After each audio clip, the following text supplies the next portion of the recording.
Halo semua, balik lagi sama Aca. Kali ini saya pengen bikin video singkat tentang kisi-kisi SKB CPNS, ya kan? Ini lagi topik hangat nih. Pasti pada banyak yang lagi cari informasi seputar ini. Ayo ngaku, coba komen di bawah yang merasa. Jadi saya terinspirasi bikin video ini dari pertanyaan yang masuk ke saya hari ini. Ada salah satu CPNS Hunters yang menanyakan apakah analis tata usaha itu serumpun dengan analis kebijakan.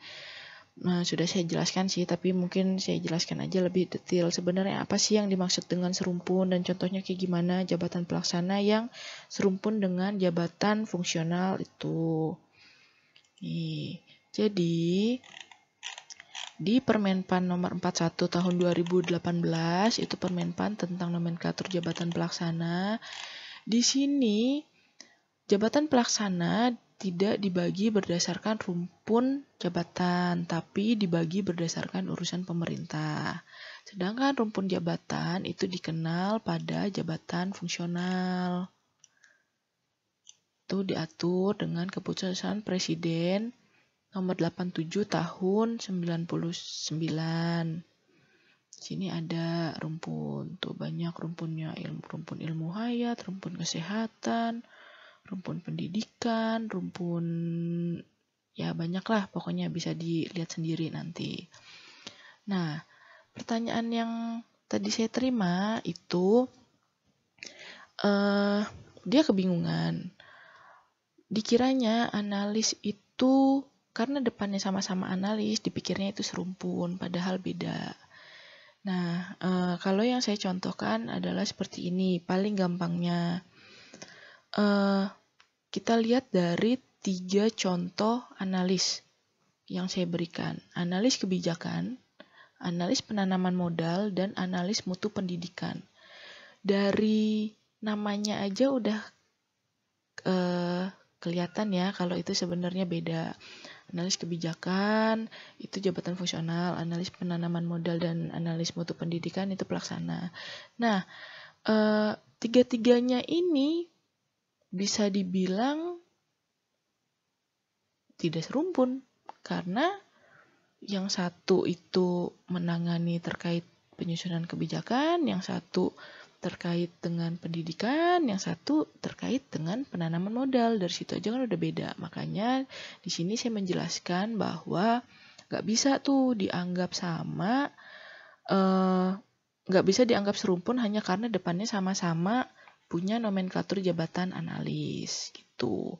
Kalau mau fokus itu justru lihat substansi yang mengikuti kata analis itu apa. Misal analis kebijakan, analis penanaman modal.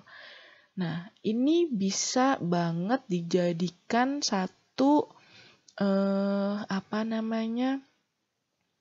satu poin untuk kalian bisa fokus belajar materi apa yang harus dipelajari lebih dalam bagi teman-teman yang melamar ke formasi ini. Misal, untuk analis penanaman modal ya fokus belajarnya ke sistem penanaman modal atau yang berkaitan dengan penanaman modal. Begitu juga dengan analis mutu pendidikan. Ya pelajarilah yang terkait dengan mutu pendidikan. Seperti itu. Karena walaupun sama-sama analis, oke, judulnya analis, tugasnya menganalisis. Tapi apa sih yang dianalisis? Nah, yang dianalisis adalah yang substansi yang ada di belakangnya ini. Makanya kenapa saya sarankan untuk bisa ngambil materi yang terkait dengan substansinya ini aja gitu. Nah, sebenarnya ini taunya dari mana sih gitu? Untuk yang serumpun ini kan BKN sudah menyatakan bahwa soal-soal tes jabatan pelaksana ini akan disamakan dengan jabatan fungsional yang serumpun. Ya, memang ada. Kita masuk ke ini. Pengumuman BKN ini yang dijadikan rujukan untuk pertanyaan-pertanyaan yang masuk tersebut.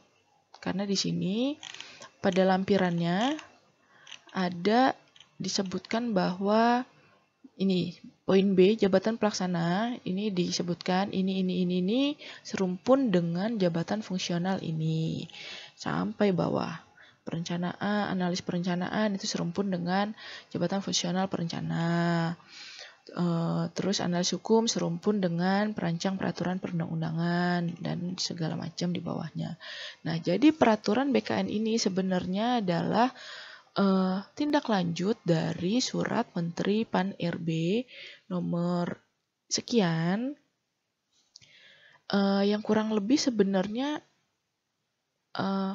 berisi tentang materi pokok soal SKB ini juga gitu. Jadi di sini sudah ada lampirannya, ini banyak sekali gitu kan. Untuk administrator database kependudukan ini jabatan fungsional, materi pokoknya ini gitu ya, bisa dilihat lah nanti seperti apa, bisa dilihat sendiri. Nah,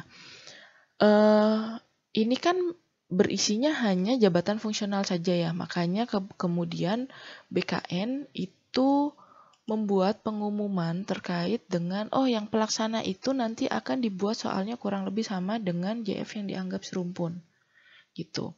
Nah, dicontohkan seperti ini, Pranata Kearsipan serumpun dengan jabatan fungsional Arsiparis. Seperti itu. Jadi ya itu seperti yang saya bilang tadi di awal, bahwa yang dimaksud serumpun itu sebenarnya adalah jabatan-jabatan yang sebenarnya tugas dan jabatannya menangani substansi bidang yang sama. Seperti itu. Nah, misal masih ada pertanyaan nih. Terus saya taunya gimana nih jabatan yang saya lamar itu sebenarnya termasuk jabatan fungsional atau jabatan pelaksana gitu.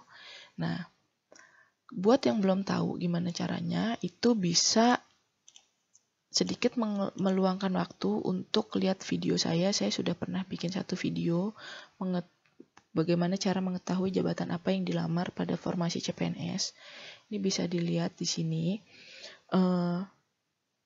Sudah saya berikan juga link pada description box-nya untuk teman-teman bisa lebih mudah untuk mencari tahu gitu. Dan buat teman-teman yang masih penasaran, ini sebenarnya jabatan pelaksana saya sebenarnya serumpun dengan apa, ya bisa cocok logi sendiri lah gitu, cocokologi sendiri dari link-link di sini gitu, dengan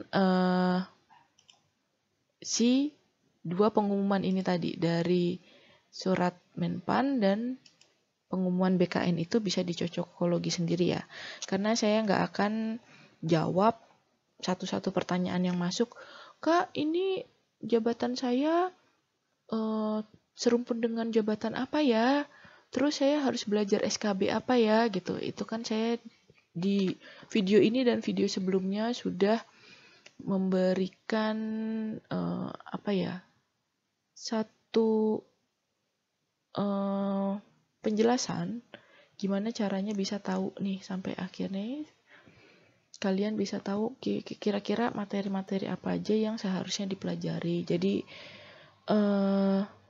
jangan males lah cari informasi sendiri gitu, karena ibaratnya perang nih, lawannya banyak, gak cuma kalian doang yang memperebutkan formasi yang kalian lamar ini gitu. Gimana caranya kalian mau menang kalau kalian gak mau ngumpulin amunisi sebanyak-banyaknya gitu. Nah, amunisi ini salah satunya caranya ya pelajari, kenalin lebih dalam formasi jabatan yang kalian lamar kayak gitu. Gimana caranya mau pelajarin kisi-kisinya gitu kalau kalian aja gak mau tahu atau males cari tahu tentang ini jabatan apa sih sebenarnya yang saya lamar, pelaksana atau jabatan fungsional kayak gitu. Jadi ya udah cukup segitu aja video dari saya, semoga cukup memberikan penjelasan. Akhir kata saya mohon maaf apabila ada kata-kata yang kurang berkenan. Sampai jumpa di video selanjutnya.